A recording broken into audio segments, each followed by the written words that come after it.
Welcome to this semester's online faculty development course at the University of the Virgin Islands.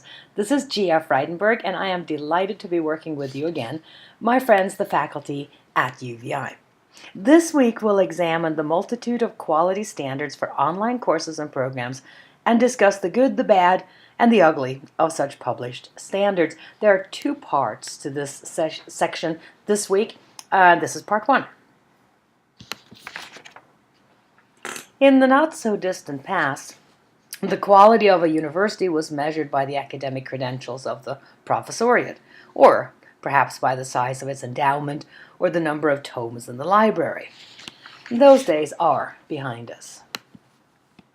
These days, every Tom, Dick, and Harry wants in on the game.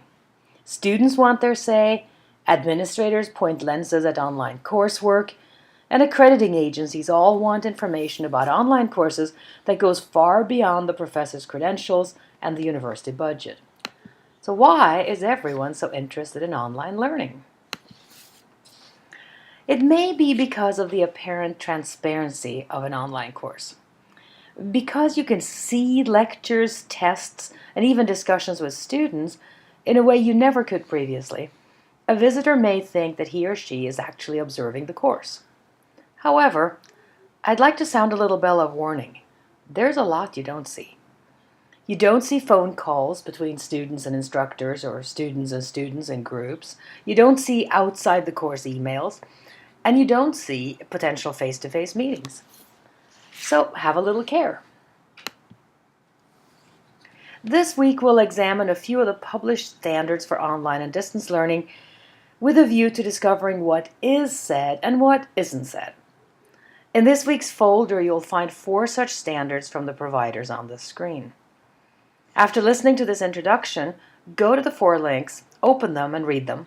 You may print them if you wish, and then move on to the guided discussion and the week's assignment. As you read the standards for this course, as well as a rather old article comparing them, you may find that very little of this has to do with you and your class. I agree.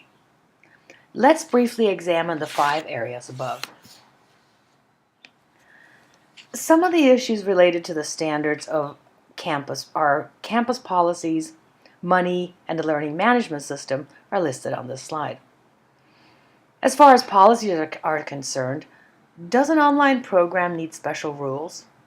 For example, are the dates for adding and dropping courses realistic?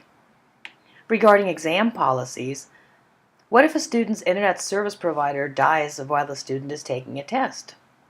These things do happen. What about late work and retests? Do campus policies for academic honesty really work for online classes? And as for identity management, who's actually accessing the course anyway, and how do we know? Another area in the published quality standards for online courses have to do with the campus and program budget. And it is my experience that most startup online programs are under budgeted, especially in the areas of marketing and student support. Yes, they can indeed make more money than other programs, but that's primarily because they can enroll students whom we couldn't reach before. Students on other islands, disabled students, and students who are heavily committed in terms of work and family obligations. Another issue is the extent to which campus invests in software and hardware. How are students and faculty supported in creating the multimedia content they expect to create in this digital world? And finally, a truly online program needs to have all the services available at a distance: enrollment, financial aid, counseling, advising, technology, and non-technology support. All learning management systems these days are essentially the same, but colleges can generally not afford to buy the full suite. A few issues that will surface are these: how do you allow non-students to access the course, such as TAs, visitors, guests, other colleagues, for example? How do you handle secure testing? That is actually normally done by an outside vendor. How do you handle streaming media with all the attendant needs of tech support, servers, and editing? How accessible is the platform and the content within it for learners with disabilities? One last comment concerns mobile platforms in the form of, say, iPads and its ilk. Should all our courses perform flawlessly on mobile platforms? If so, which ones? All these issues are, of course, outside an individual instructor's control, but the Academic Senate should certainly be involved in making such decisions for UVI.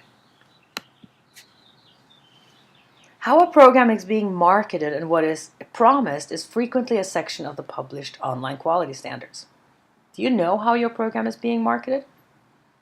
Fees are often a contentious point. Potential students may feel that an online program should cost less than its on-ground equivalent, while administrators may know it actually costs more to run, at least in the first few years.